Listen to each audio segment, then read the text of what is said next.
And now, the last word with Rick Casey.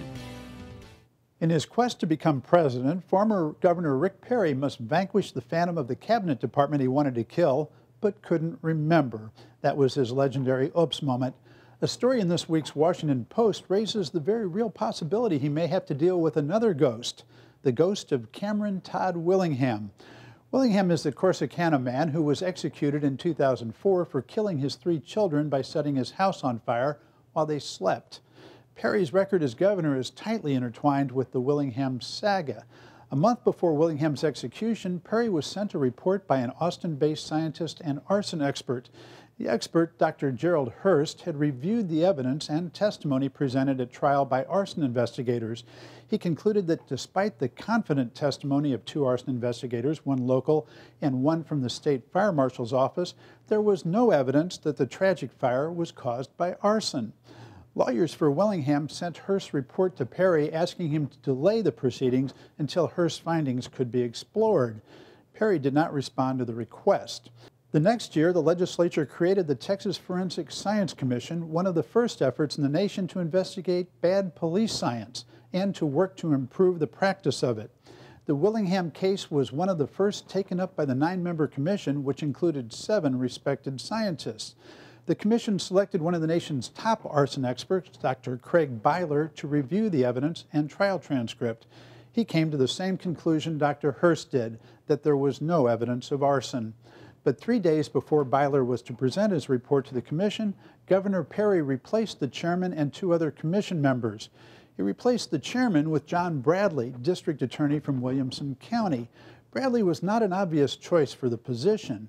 For years, he had quietly fought the DNA testing of a bandana found behind the home of Michael Morton, who was serving a life sentence for the brutal murder of his wife. The Forensic Science Commission was now led by a prosecutor who fought the use of DNA testing. Bradley delayed the test for 6 years, and when an appeals court ordered the test, it not only showed Morton to be innocent, but it identified the real murderer. Bradley's first action as commission chairman was to cancel the meeting at which Byler was to present his report. His second was to baldly try to gut the commission itself.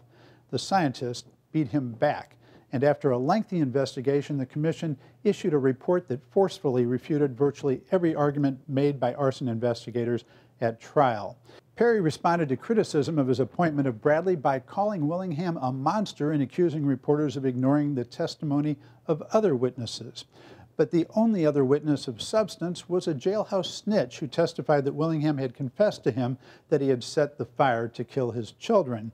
Johnny Webb also testified that he had not been promised anything in exchange for that testimony. Webb later recanted his testimony, saying Willingham was innocent, and then went back and forth on it. But subsequent investigations have shown that the prosecutor, John H. Jackson, later persuaded a judge to alter Webb's burglary conviction so that he could be immediately paroled. Jackson claims that he took that action not in exchange for Webb's testimony, but because Webb was in danger for having testified. The Washington Post reported this week that Jackson's lawyer said he expected the State Bar of Texas, which has been investigating the matter, to announce that it will file formal charges of misconduct against Jackson.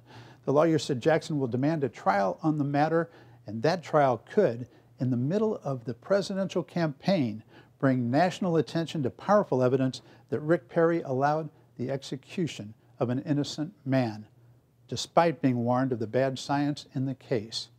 And that's it for Texas Week. See you next time.